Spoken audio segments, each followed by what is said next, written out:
समय प्रभु। एक शिव पर भरोसा कर, एक ओगड़ी पर भरोसा कर। माँ शारदा कर रही है, माँ जगतजननी दुर्गा भवानी कर रही है, माँ आद्य शक्ति कर रही है। रामा तेरी आंख में चले। ए बाबू क्यों रो रहा है, क्यों रो रहा है? रामकृष्ण परमहंस जी कहते हैं माँ बस एक आस ले लिए बैठा हूं, एक आस। क्या आस है तेरी, बोल। रामकृष्ण परमहंस जी कहते हैं ये जो रोग मिला है ना, बस तुम्हारी भक्ति में इतना डूबा रहूं कि ये रोग मुझे मालूम ना पड़े।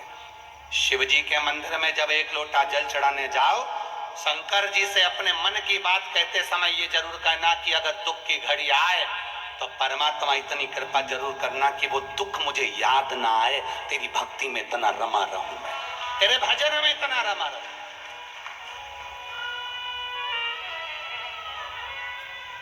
मुझे याद ना आए ये सब, ये दुख मेरे सम्मुख में याद ना आए।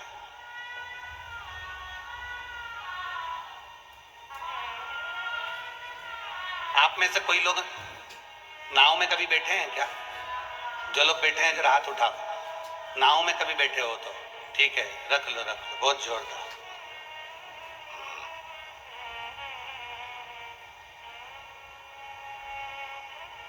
पतवार देखिए, नाव खेने वाली, अरे बोलो तो जम के, देखिए कितनी होती है? दो। एक क्यों नहीं होती? अगर एक पतवार से नाव को खेओगे, नाव पार उतर जाएगी क्या?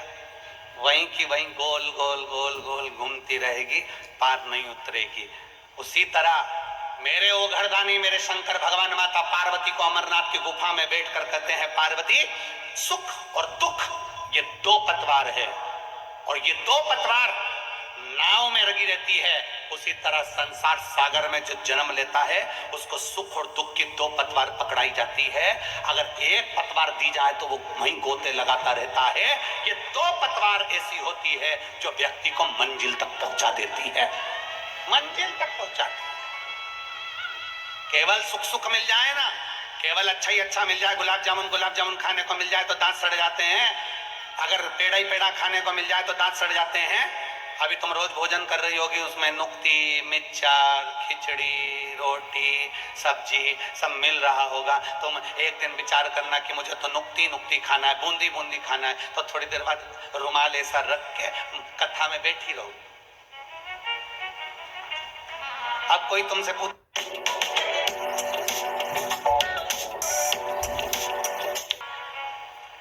पेट में भी दुखती और दांत में भी दुखती। अब कोई पूछे तुमसे कि तू ये दांत पर, मुंह पर ये कपड़ा लेकर क्यों बैठी है, तो कहे बस आज मेरे दांत में बहुत दर्द हो रहा है, आज मेरे को थोड़ा पेट में भी बहुत दर्द हो रहा है, बार बार ऐसा लग रहा है कि मड़ोड़ उठ रही है बार बार। तो कोई पूछेगा क्या खाया था, तो के खाने को तो रोटी भी थी, खिचड़ी भी थी, दो चीज थी। अगर ज्यादा कहीं तबीयत मबीयत गड़बड़ हो तो खिचड़ी खा लो, और अगर अच्छे दमदार हो तो रोटी निपटा लो। पर मेरी भी बुद्धि मारी गई थी, अकेली में जोरदार अच्छी कुरकुरी सी नुक्ती थी, वो निपटा गई। अब मुझे क्या मालूम था कि नुक्ती पेट में दुखती, अब मुझे क्या मालूम था, मेरे को तो लगा कि अच्छी है।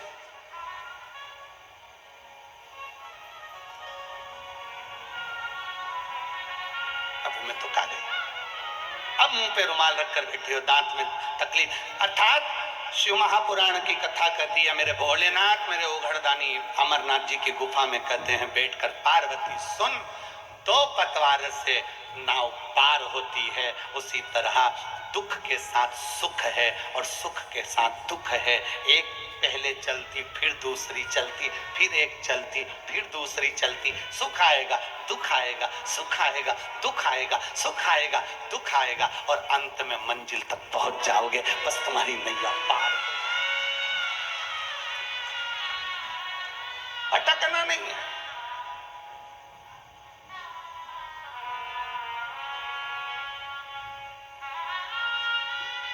भटकना नहीं। अगर हम इस सुख दुख की नाव में सवार हैं, मंजिल तक पहुंचना है तो परमात्मा का। रामकृष्ण परमहंस जी से मां जगत जननी करी, मांग तुझे क्या चाहिए, आज मेरा दिल प्रसन्न है क्योंकि तेरे शिष्य ने तेरे लिए सोचा है, तो बोल तुझे क्या चाहिए। रामा बोल दे रामा, हे बाबू मुंह से बोल तो सरी।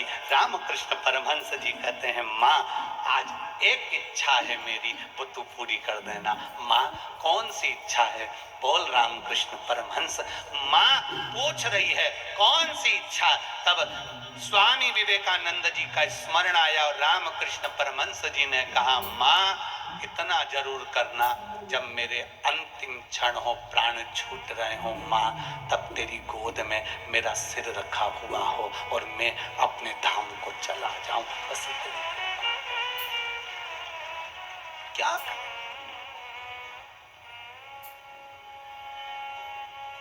आया है सो जाएगा राजा रंग फकीर, जो आया हो जाना है। ऐसा संसार में कोई जन्म मरण और परण तीन मेरे बाबा के हाथ में है। जन्म, डॉक्टर ने कह दिया 8 तारीख की डिलीवरी का टाइम है, मालूम पड़े 15 दिन पहले हो गई या 10 दिन और निकाल दी। जन्म, मरण, मृत्यु। किसी ने पत्रिका देखकर कहा था बहुत लंबी उम्र है, मालूम पड़ा टेका या निपट गए। डॉक्टर ने कहा था अंतिम सांस चल रही है, घर ले जाओ, मालूम पड़े 1 साल तक पलंग पे पड़े पड़े निकाल दिए, मरे ही नहीं। 4 बार गीता जी सुना दी, 3 बार गोबर लिप के नीचे सुला दिया, मालूम पड़े फिर सांस चल गई, फिर उठा के पलंग पे लेटा दिया, निपटी ही नहीं, मरे ही नहीं। जन्म, मरण, परण, विवाह, शादी। तुम सोच कर बैठी थी मैं लड़के की शादी करूंगी, ऐसी बहू लेके आऊंगी, लड़की की शादी करूंगी, ऐसा दामाद ढूंढ के लाऊंगी। अब हम क्या बोलें तुमको, तुम सब अच्छे से जान रही होगी तुम्हारे घर में कैसी आई है और कैसे दामाद और कैसे सब मिले हैं, ये तुम सब जानते। कितना कितना सोचा था, कितना कितना विचार करा था, कितना कितना मन में सोच कर बैठे थे।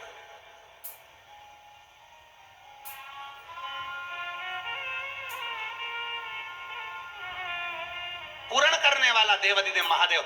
जन्म, मरण और परण तीन मेरे महादेव के हाथ में है। कब जन्म होना है, कब मृत्यु होना है, कब शादी होना है, ये महादेव जानते हैं। तुम कितना ही विचार कर लो, यहाँ जाऊंगी ये पूजन करा दूंगी, वहां जाऊंगी वो पूजन करा दूंगी, जल्दी से ब्याह हो जाएगा, ऐसा कर दूंगी वो ब्याह हो जाएगा, ऐसा कर लेंगे तो वो ब्याह हो जाएगा। सारी दुनिया का काम कर लिया, सब कुछ कर कर देख लिया, तब आखिरी में एक काम कर कर देखो, मेरे देवाधिदेव महादेव को एक लोटा जल चढ़ाकर अशोक सुंदरी का स्पर्श कर कर देखो, बाबा विवाह भी करा। एक पत्र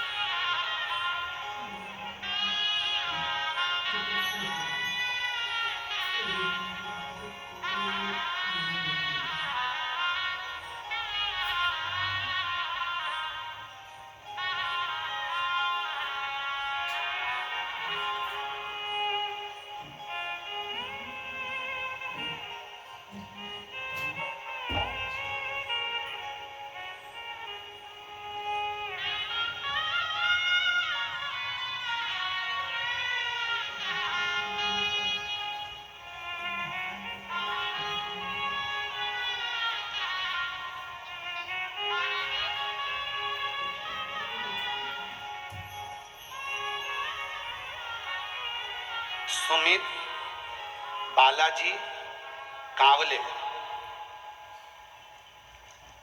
लातूर से हैं। कहीं बैठे हो तो हाथ हिला सकते हैं। आप ही हैं? श्री शिवाय नमस्ते। बेटा आया है जिसकी नौकरी लगी, वो नहीं आया, आ जाओ एक बेलपत्र लेकर चले जाओ। आइए, हम लातूर से आए हैं, आपको कहना चाहते हैं मेरे बच्चे की नौकरी नहीं लग रही थी। बच्चा भगवान पर भरोसा नहीं करता था, किसी बाबा पर भरोसा नहीं करता था।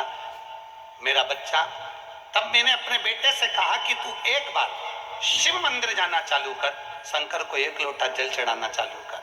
मेरा बेटा कहता है, माँ क्या शिव जी को जल चढ़ाने से नौकरी लग सकती है? तो मेहनत कर। वो सियोर वाला महाराज कहता है, इतनी मेहनत करो और शंकर को फिर आखिरी में एक बेलपत्र पर शहद लगाकर बाबा को विनय कर कर जा, जरूर सफलता मिलेगी। और मेरे बेटे ने मेरा कहना माना, एग्जाम देने गया, मेहनत कर कर, अच्छा लगन लगाकर और बेलपत्री पर शहद चढ़ाकर आज मेरा बेटा गवर्नमेंट में सिविल इंजीनियरिंग के पद पर नियुक्त हो गया। मैं बाबा को धन्यवाद देता हूं। ये शिव तत्व, एक भीतर से एक विश्वास की जागरूकता होना चाहिए, अपने भीतर एक विश्वास की जागरूकता उत्पन्न। कहते हैं ना,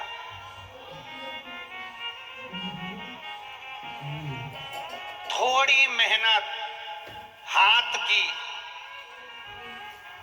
जम के बोलो आप भी हमारे साथ, थोड़ी मेहनत हाथ की, बाकी की कृपा कुबेरेश्वर नाथ की, बाकी की कृपा वो।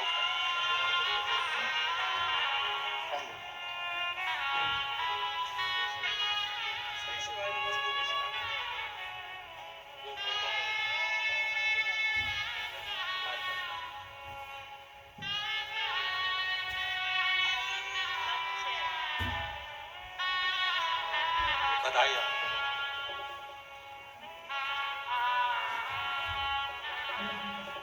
थोड़ी मेहनत, जम के बोलो जरा, हाथ की, बाकी की कृपा भोले। मेहनत आपको करना है, परिश्रम आपको करना है, संघर्ष आपको करना है, पर बाकी का जो संघर्ष करो, जो मेहनत करो, मेरे शंकर के भरोसे पर कर लो, फिर आगे बढ़ लो। मेरा भोलेनाथ आपका हाथ पकड़कर पार कर ही देगा। थोड़ी मेहनत हाथ की, बाकी की कृपा भोले नाथ की, बाकी की कृपा करने वाला वो भोले भंडारी।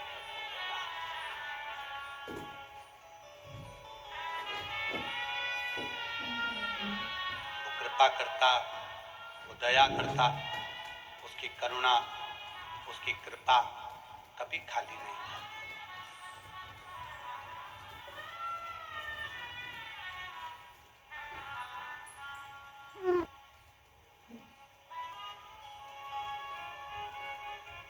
उसकी कृपा, मां इतनी करुणा जरूर करना कि अंत समय तेरी गोदी में निकले, एक कृपा है। पट खुला, दरवाजा खुला, स्वामी विवेकानंद जी अंदर आए, गुरु जी के चरण पकड़कर कहा, आज मैं बड़ा खुश हूं। रामकृष्ण परमहंस जी मुस्कुरा दिए।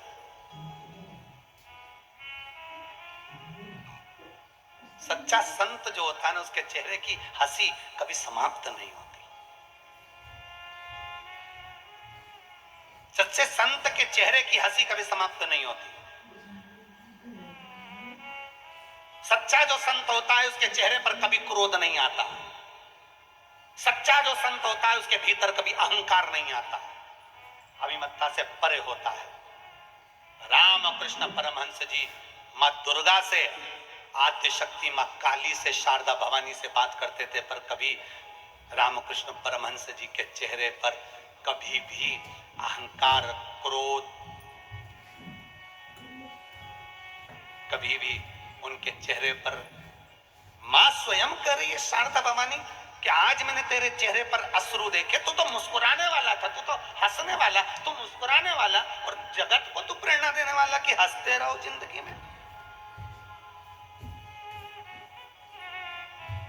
और तू आज रो रहा है। मां शारदा खुद कह रही है।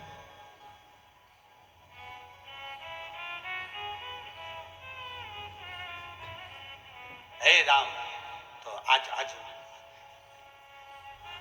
रामकृष्ण परमहंस जी, आज स्वामी विवेकानंद जी ने जैसे चरण पकड़े, मुस्कुरा रहे हैं। नरेंद्र ने पूछा, स्वामी विवेकानंद जी ने पूछा, गुरुदेव आज मैं बड़ा खुश हूं।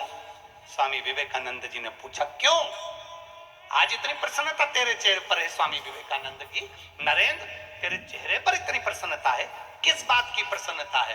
क्योंकि आज मेरे गुरु का रोग समाप्त हो गया, मुझे उसकी प्रसन्नता है। आज मेरे गुरु का रोग समाप्त हो गया, मुझे उसकी प्रसन्नता है। रामकृष्ण परमहंस जी मुस्कुराकर बोले, रे नरेंद्र, ओ नरेंद्र। रामकृष्ण परमहंस जी मुस्कुराकर बोले, मां आई थी, मैंने बात भी करी थी और मैंने तेरा घोल भी दिया था, शिष्य के कहने पर यहां आया हूं। पर नरेंद्र, मैंने मां से अपने रोग की मुक्ति नहीं मांगी, मैंने मां से केवल मांगा तो इतना मांगा कि मेरी दुख की घड़ी में तेरा भजन करता रहूं और वो दुख मुझे याद ना आए, बस इतनी कृपा कर देना। ऐसा कौन जिसके जीवन में दुख ना आए, ऐसा कौन जिसके जीवन में तकलीफ ना आए, ऐसा कौन जिसके जीवन में कष्ट ना आए। तुम कितना बड़ा भी अगर मिनिस्टर है, कितना बड़ा भी मंत्री संतरी कलंतरी, कितना बड़ा भी पदाधिकारी, चाहे वो बड़े से बड़े अहदे पर बैठा हो, चाहे वो कलेक्टर हो, एसपी हो, चाहे वो आईएएस ऑफिसर बनकर बैठा हो, चाहे कितने बड़े भी अहदे पर बड़े से बड़ा ऑफिसर बनकर बैठा हो, चाहे बड़े से बड़ा मिनिस्टर बनकर बैठा हो, चाहे एक छोटे से छोटा गरीब से गरीब व्यक्ति से लेकर बड़े से बड़ा साधु संत सन्यासी तक क्यों ना है, उसकी जिंदगी में भी दुख आता जरूर है। क्योंकि जो जन्म लेता है उसको दो पतवार पकड़ा कर भेजा जाता है, दो हाथ देकर भेजा जाता है कि ये दो पतवार सुख और दुख की है, इस पतवार से तुम्हें पार होना है। सुख भी आएगा, दुख भी आएगा, सुख में भूलना मती और दुख में शंकर को कभी भूलना मती, बस इतना याद रख।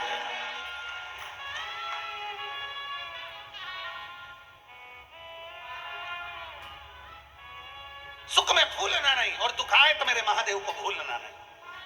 कितना भी दुख आए, मेरे शंभू को, मेरे शंकर को कभी भूलना नहीं। और फिर निवेदन करूंगा, मेरे भारत भूमि की जितनी माताएं कथा सुन रही हैं और विदेश में बैठकर जितने मेरे सनातनी इस पवित्र शिव महापुराण की कथा को सुन रहे हैं और जितने कुबेरेश्वर बाबा की कंकर शंकर की धरा पर बैठकर कथा सुन रहे हो, अपने भीतर एक बात को गांठ बंद कर रख लेना कि दुख की घड़ी में कोई साथ ना दे, तब एक लोटा जल अपने घर से भरना, चाहे दिन हो, चाहे रात, चाहे सुबह हो, चाहे शाम, पहुंच जाना मेरे महादेव के पास और कह देना उसको, एक लोटा जल भरना और पहुंच जाना अपने पिता के पास में, अपने बाबुल के पास में, और बाप के पास पहुंचकर उससे अपने दिल की बात कह देना, उसको पिता मानकर, उसको अपना पिता जानकर अपने मन की बात कह देना। बाबुल, आज मैं दुखी हूं, बाबा आज मैं बहुत तकलीफ में हूं, पिता आज मेरे जीवन में ये तकलीफ आकर खड़ी हो गई, सारी समस्या का हल बोल बम का नारा है, उससे कह दो जाकर, उससे।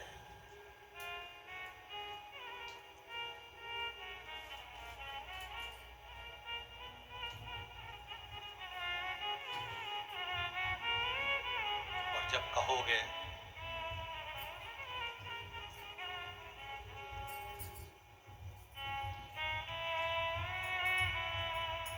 जब उससे जाकर विनय करोगे, जब उससे जाकर कहोगे, विनय करोगे, निवेदन करोगे, तो जिंदगी का एक सुख अपने आप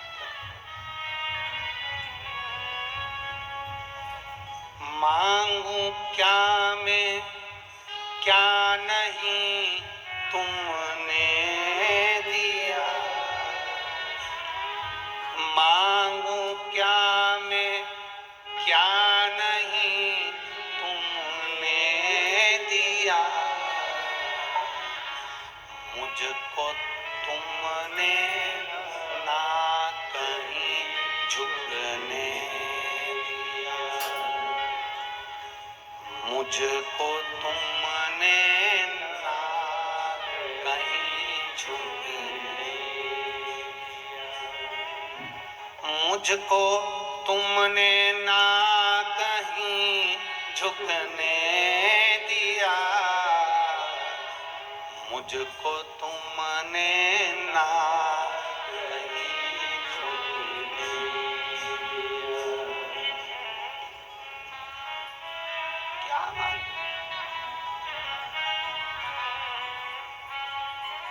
उससे बस कह सकते हैं,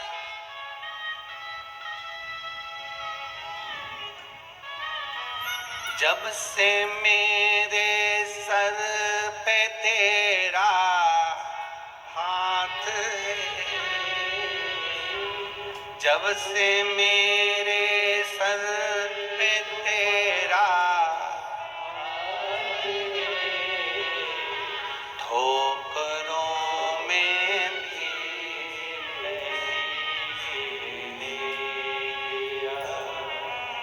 ठोकरों में भी नहीं गिरने दिया। मांगू क्या मैं क्या नहीं तुमने दिया, मांगू क्या मैं क्या नहीं तुमने दिया, मुझको तूने ना कहीं झुकने दिया। 10 मिनट में प्रेजेंटेशन है। पारो को क्या ये शिव औघड़ी है, उसके चरणारविंद का रज, उसके चरणों की प्रीति आपको आपकी मंजिल तक पहुंचा देती है। एक प्रीत अपने भीतर शिव को पाने की रखी है, शिव को पाने।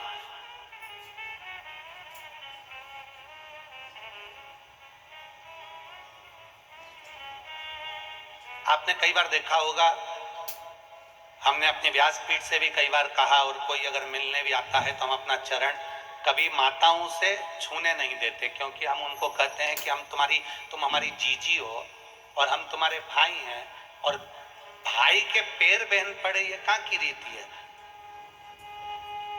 हम तुम्हारे चरण पड़े, पर निवेदन है कि मेरी जीजियां कभी हमारे चरण ना पड़े।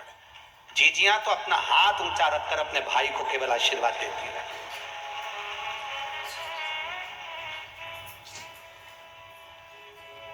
और अगर चरण पकड़ना है तो किसी संसार के लोगों के नहीं, चरण पकड़ना है तो किसी संसार के व्यक्ति के नहीं। अपने सास ससुर के चरण पकड़ो, अपने पति के चरण पकड़ो, अपने माता पिता के चरण पकड़ो, और चरण पकड़ना है तो मेरे महादेव के चरण पकड़ दो, इसके सिवाय किसी के मत।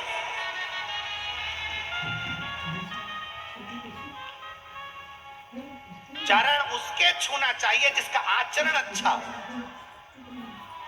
जिसके अंदर आचरण ठीक ना हो, अहंकार, क्रोध, आसक्ति, लोभ, वासना, तृष्णा सब भरी हुई है, और उसके हम चरण छुए थे का चरण जिसका आचरण अच्छा है उसके चरण पकड़े जाते हैं, जिसका आचरण ही ठीक नहीं, कहीं अहम, कहीं क्रोध, कहीं आसक्ति, कहीं वासना, कहीं तृष्णा, कहीं लोभ सब भरा पड़ा हुआ है, और उसमें चरण पकड़े जाएं तो वो श्रेष्ठता नहीं।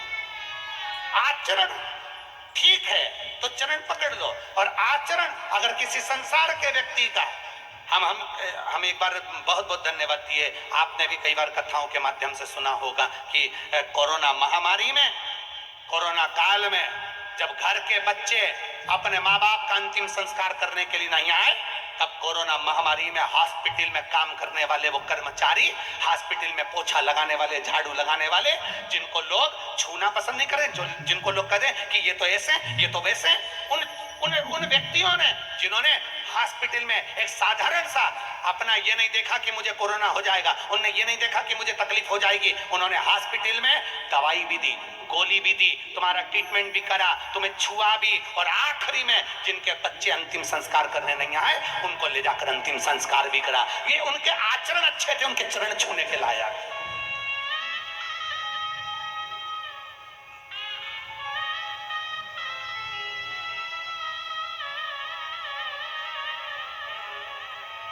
जिनके आचरण ही अच्छे नहीं उनके क्या चरण छुए। अरे हॉस्पिटल में जाओ तो सबसे पहले वो सेवादारों को धन्यवाद दो कि तुम इस हॉस्पिटल की पूरी सफाई करते हो। हॉस्पिटल में जाओ, चिकित्सालय में जाओ तो उन सेवादारों को धन्यवाद दो कि तुम हॉस्पिटल में सफाई करते हो।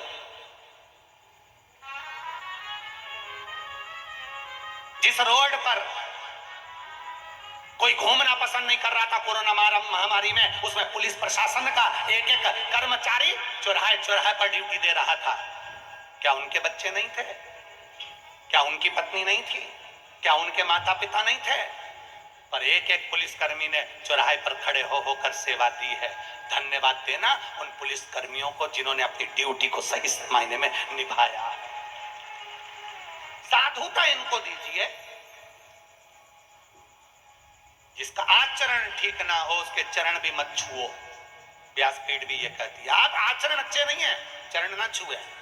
जिसका आचरण अच्छा है उसके चरण पकड़ लीजिए, उसके चरण पकड़।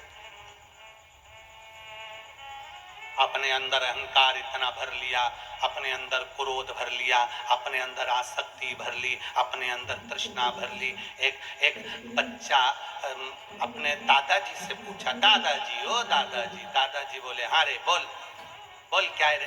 तो दादाजी से कहा, दादाजी पापा जब भी ड्यूटी पर से आते हैं तुम अपना लेक्चर देना चालू कर देते। पापा ड्यूटी पर से आए और तुमने अपना लेक्चर देना चालू कर। दादाजी ने कहा, मैंने क्या लेक्चर दिया रे?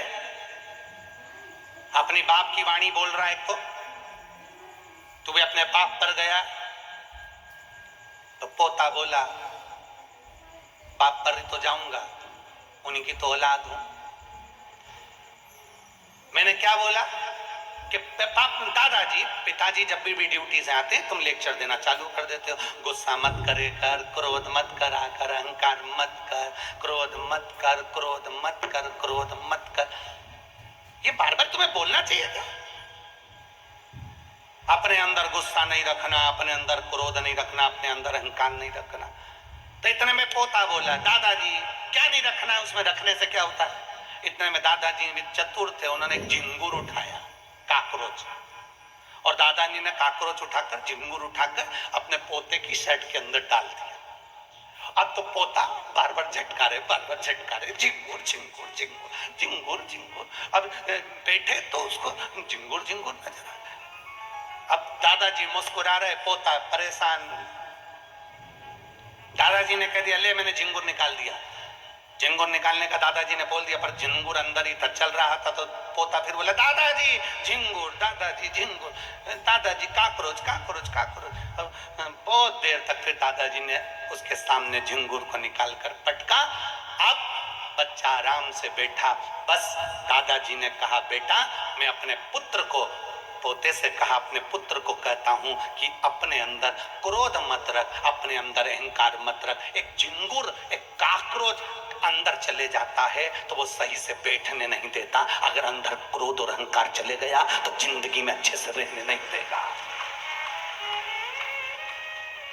एक काकरोच अंदर गया, एक झिंगुर अंदर गया, एक काकरोच हमारे वस्त्र में चले गया तो वो हमें अच्छे से बैठने नहीं देता। थोड़ी थोड़ी देर में अगर एक छिपकली तुम्हारे बीच में आ जाए तो तुम, अरे भाई छिपकली आई, तुरंत तुम्हें बैठने नहीं देगा। एक काकरोच, एक चीटा, एक चींटी, एक झिंगुर तुम्हें बैठने नहीं देता, तुम्हें अच्छे से कथा नहीं सुनने देता, तुम्हें अच्छे से काम नहीं करने देता। तो हमारे भीतर अगर अहंकार भरा होगा, हमारे भीतर क्रोध भरा होगा, हमारे भीतर आसक्ति भरी होगी, हमारे भीतर तृष्णा भरी होगी, हमारे भीतर वासनाएं भरी होंगी, तो हमें क्या अच्छा लगेगा? हम कैसे सुख का जीवन जी सकते हैं? हम कैसे परमात्मा से मिल सकते हैं? हम कैसे शंकर के हो सकते हैं?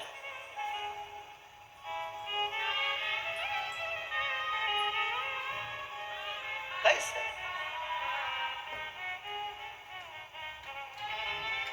आंधियों में भी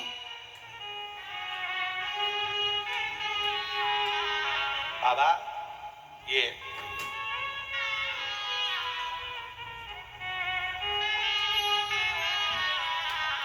आंधियों में भी हम भी मिट जाए।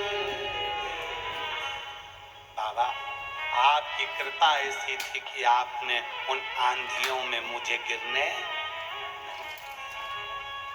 नहीं दिया। ये तेरी कृपा है, ये तेरी करुणा है, ये तेरी दया है, तेरी दया। एक बहन पत्र लिख रही है, डमरू भी भेजा हो। मेरा नाम सरिता पाथम है, मैं इंदौर से आई हूँ, मेरा मोबाइल नंबर ये है। कहीं बैठी है सरिता जी? अगर कहीं बैठी हो तो हाथ हिलाइएगा। मेरा नाम सरिता बाथम है, मैं इंदौर से आई हूँ, मेरा मोबाइल नंबर ये है। दोनों हाथ हिलाओ। हाँ दिख गए, ठीक है, ऐसा हाथ हिला दो। आ जाओ, एक बेलपत्र ले जाना चाहिए।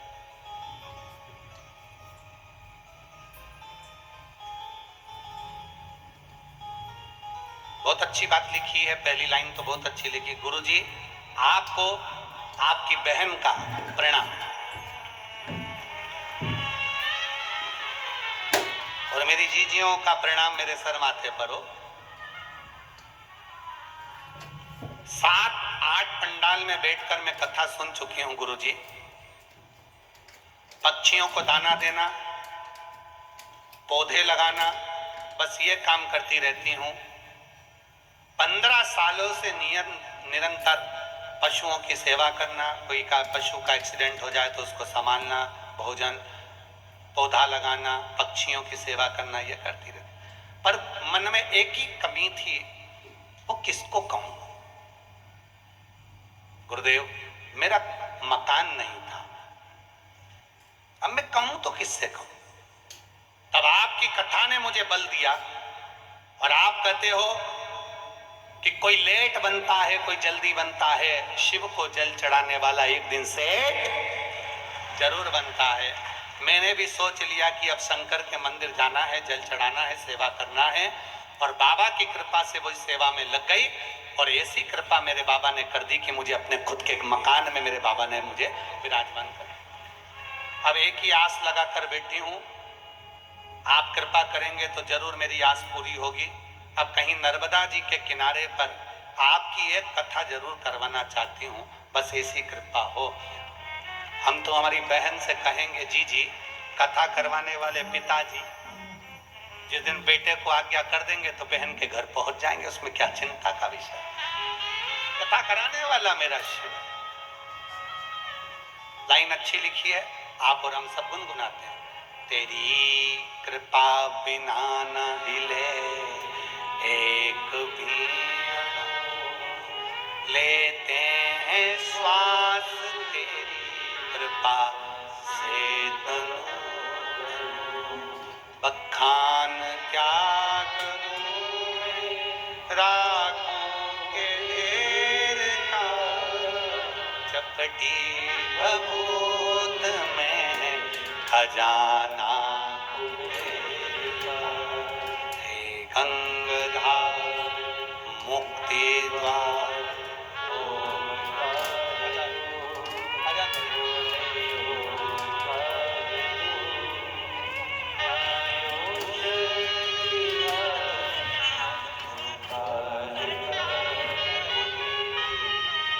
बता रही है मेरी पोती बोलती नहीं थी, अब बाबा की कृपा से उसकी वाणी भी चालू हो गई और श्री शिवाय नमस्तुभ्यम से बोलना पड़ा।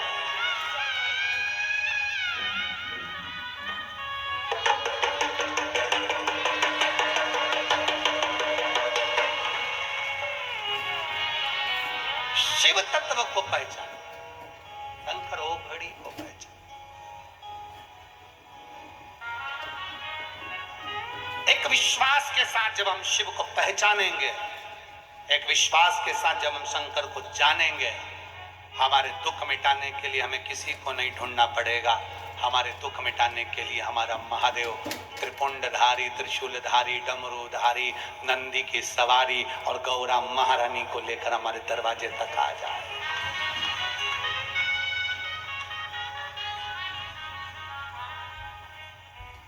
वो कहते हैं उम्मीद का दूसरा नाम है कुबेरेश्वर धाम। सारी दुनिया से उम्मीद खत्म हो जाए, आस खत्म हो जाए, जब हर जगह से विश्वास खत्म हो जाए, तब उम्मीद का दूसरा नाम है, जम के बोलो जरा, उम्मीद का दूसरा नाम है कुबेरेश्वर धाम। ये उम्मीद का दूसरा नाम है कि उसकी भूमि पर पहुंच जाना, उसके दरवाजे पर पहुंच जाना। और मुझे तेरा ही सहारा